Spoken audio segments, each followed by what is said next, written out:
And I don't want to hear shit from none of these niggas, Jewish niggas talk about, oh, he's in an episode. A lot of people had shit to say about my Jewish comments, but ain't nobody in this motherfucking room, and none of y'all entertaining niggas ever said nothing when I was praying to see my kids. Don't tell me about my fucking political opinion. I made more money to show you that money ain't nothing. It's our money, nigga. It's our country, nigga. It's like stolen from America. Just the latest bitch that been ran through so many times. The Greeks hit her, Mansa Musa hit her, we had her, the Indians and shit. The motherfucking pilgrims, it's the Jewish niggas. They dress the same, nigga. Last fall, Kanye West was widely condemned for his anti-Semitic comments, resulting him in a number of corporate fallouts, including Adidas cutting ties with him and pulling Yeezy products from its shelves, and Kanye even losing his billionaire status. This was a massive downfall not only to Kanye's image publicly, but also financially, as more and more brands cut their collaboration with Kanye as he was getting a lot of backlash on social media. Serious ramifications didn't stop Kanye. A few months later, he ended up sitting down for an interview with Alex Jones, and to everyone's surprise, the outcome was far from positive, because this was some of the stuff that he was saying. And the Nazis, in my view, were thugs and shook people down, did a lot of really bad things. But they did good things too. We gotta stop dissing the Nazis all the time. Okay. I see good things about Hitler also. I love everyone, and Jewish people are not gonna tell me, I'm done with the classifications. Every human being has something of value that they brought to the table, especially Hitler. How about that one? CNN says white people are evil Nazis, so, I mean, I disagree with both statements, but I get the Yeah, I don't like the word evil next to Nazis. I think we need to look at... Oh, my goodness. Just because you don't like one group doesn't mean the other. Look, I love Jewish people, but I also love Nazis.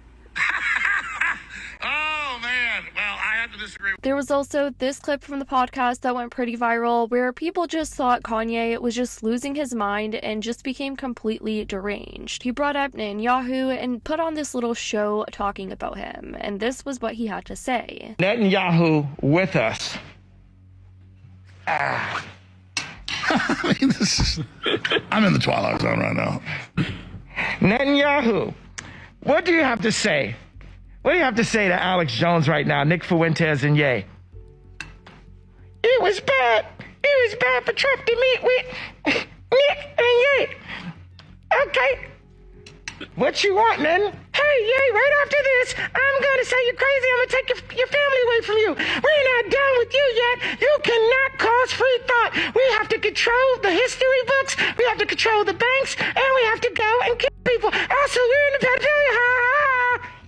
AOC, Piers Morgan, and several other public figures also chimed in on some of Kanye's tweets he made at the time, ranging from things like, I'm a bit sleepy tonight, but when I wake up, I'm going DEFCON 3 on Jewish people. The funny thing is, I actually can't be anti-Semitic because black people are actually Jew. Also, you guys have toyed with me and tried to blackball anyone who ever opposes your agenda. This brought the conversation in question of why Kanye was antagonizing Jewish people on social media at the time, with some people coming with the conclusion that Kanye was either mentally ill, considering some of the other stuff that he was tweeting at the time, or if Kanye was doing this all for attention, or whether he was actually an anti-Semite. The CEO of Adidas also weighed in on Kanye's uproar at the time, and he expressed how even though it was unfortunate the company had to end up cutting ties with Kanye, he still felt as though Kanye didn't really mean what he said deep down. He's extremely creative and has, together with Adi,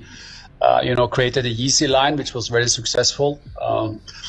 And then as creative people, he did some statements which wasn't that good, and that caused Adi to break the contract and withdraw the product.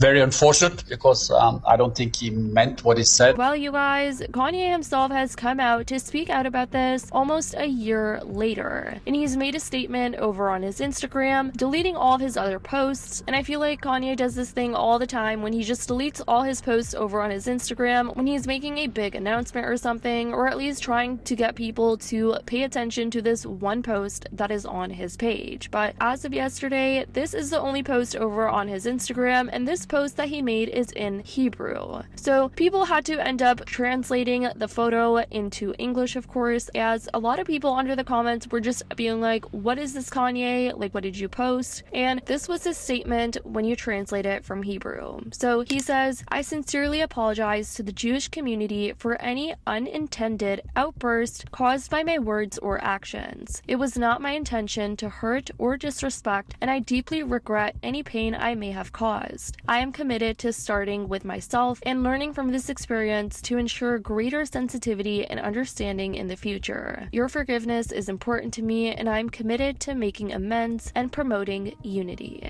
And let's just say a lot of people on social media just aren't buying in to this quote-unquote apology, and he's actually getting called out for it a lot. Here's how many people have been reacting to it. He will not change and will do it again. ChatGPT asks apology. He has an album coming out, only reason why he is apologizing now over a year later. Nobody believes this. It was written by his PR person / team, and Kanye himself said he never apologizes for anything. I ain't apologizing nothing. Y'all dealing with grandpa now. I done been through too much. I'm the founder of a $3 billion company. You think I'm finna listen to somebody online tell me who I'm supposed to apologize for? Others were saying things like, as a Kanye fan, it did seem pretty heartfelt, but considering how unstable he's been recently, it's hard to tell if this is the end of it. Apologize my ass. Many people have been calling this out for being a PR statement, since it seems like this isn't something that Kanye would say at all. He doesn't speak in that way or in that tone. This is PR by his team, not buying it at all. And over on Instagram, the reactions seem to be pretty similar, with people saying things like, unintended, he said he liked Hitler. Celebrity apologies are always so selfish. They can't even hide it. I need you guys to forget about when I said I liked Hitler, because I didn't even mean for it to be offensive. Anyway, start listening to my music again, please. It's not even an apology. He said it was unintended. Like, what? He's only saying that because his career has been destroyed. Too little, too late. They forced him to apologize. It was absolutely his intent to harm and offend. Yeah, he did not write this. Anyways, guys, I definitely want to know what you think about Kanye's quote-unquote apology. Do you think this was a genuine apology with regards to everything he said last year? Or do you think this was some sort of PR move? Maybe he has an album coming out, which people are predicting in the comments, but I definitely want to know what you guys think about this whole situation overall. Let me know in the comments down below. I love you guys so much, and as always, I'll see y'all in the next video.